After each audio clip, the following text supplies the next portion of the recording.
बड़ी बहन। अमित और कविता भाई बहन थे। कविता बड़ी थी, अमित छोटा था। दोनों के माता पिता का स्वर्गवास हो चुका था। कविता एक ऑफिस में काम करती थी।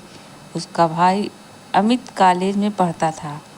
एक दिन अमित ने कविता से कहा, दीदी मुझे कॉलेज की फीस देनी है, मुझे कुछ 100 रुपए चाहिए। कविता ने कहा, अभी तो मेरे पास पैसे नहीं हैं, कल तक मैं तुझे पैसे दे दूंगी। कविता ऑफिस से एडवांस मांगकर अमित को पैसे दे देती है। वह अपने भाई को अफसर बनाना चाहती थी, इसलिए वह दिन में ऑफिस में काम करती थी और शाम एक घर में काम करती थी। कुछ दिन भी बाद अमित की पढ़ाई पूरी हो गई और एक दिन अमित ने घर आकर कविता से बताया, दीदी मुझे बहुत बड़ी कंपनी में मैनेजर की नौकरी मिल गई, अब तुम काम करने नहीं जाओगी।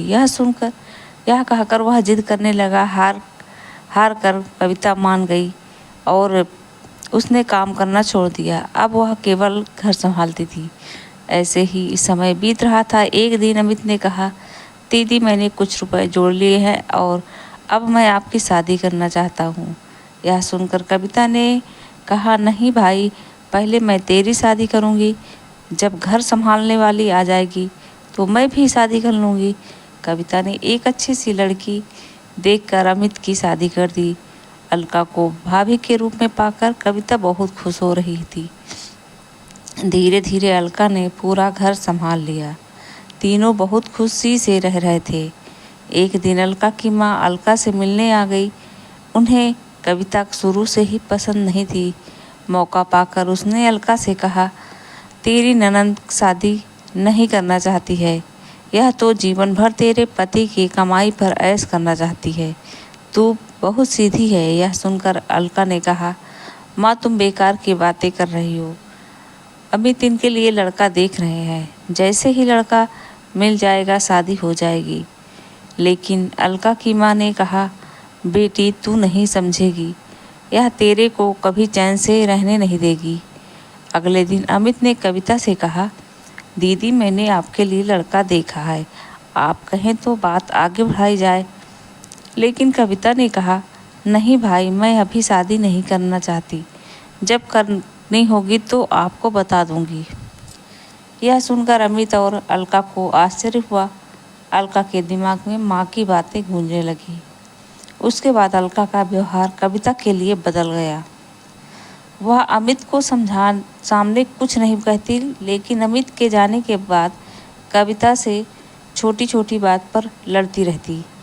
एक दिन कविता कहीं गई थी, अकेले में अलका ने अमित से कहा, दीदी शादी क्यों नहीं करना चाहती? कहीं ऐसा तो नहीं तुम्हारी बहन हमेशा हमारे ऊपर बोझ बनकर बैठी रहे? यह सुनकर अमित को बहुत गुस्सा आ गया। उसने कहा, खबरदार मेरी दीदी के बारे में कुछ कहा तो वे जो चाहेगी वही होगा। तुम्हें पता, उन्होंने अपना पूरा जीवन मुझे बड़ा आदमी बनाने में लगा दिया। अलका को समझ आ गया कि अमित उसकी बात कभी नहीं सुनेगा। उसने अपनी ननद को रास्ते से हटाने के लिए एक तरकीब सोची।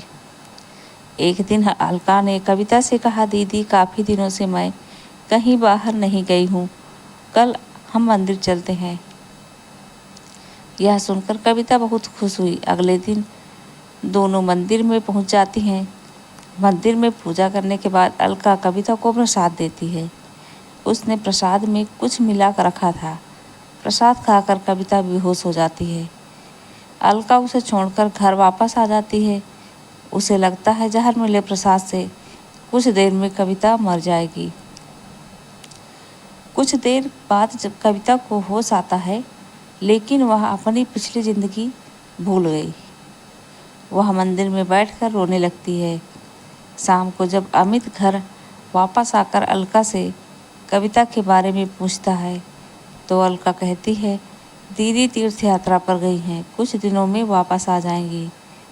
तब अमित कहता है, दीदी मुझे बगैर बताए अचानक कैसे चली गई?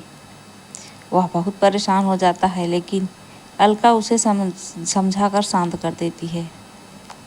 इधर कविता को उसी मंदिर के पुजारी मंदिर में स्थान दे देते हैं।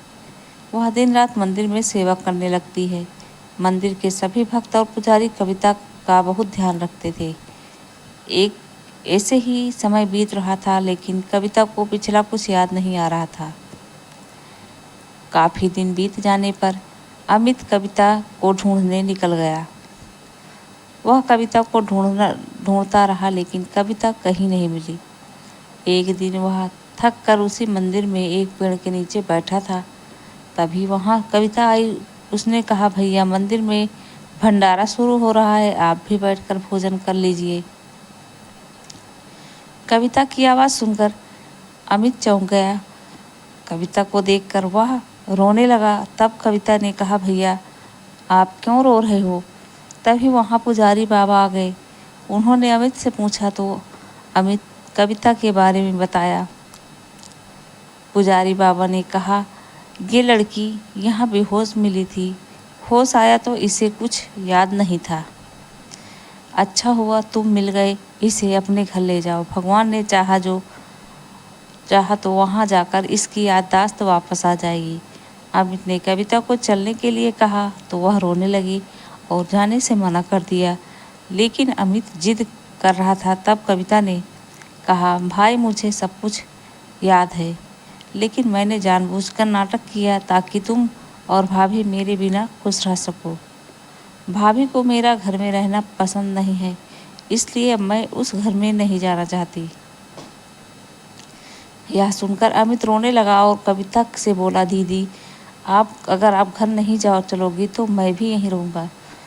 उसकी बातें सुनकर कविता घर जाने के लिए तैयार हो गई, लेकिन उसने अमित से कहा, मेरी एक शर्त है, तुम भाभी पर गुस्सा नहीं करोगी। अमित मान गया और कविता को लेकर घर आ गया। कविता को देखकर अलका सहम गई। वह रोने लगी और उसने अमित और कविता से माफ़ी मांगी। कविता के कहने पर अमित ने उसे माफ़ कर दिया। कुछ दिन बाद कविता ने शादी कर ली और अपने ससुराल विदा हो गई। तो दोस्तों, यह कहानी आपको कैसे लगी कमेंट में ज़रूर बताइएगा। लाइक कीजिएगा, शेयर कीजिएगा और चैनल को सब्सक्राइब जरूर कीजिएगा।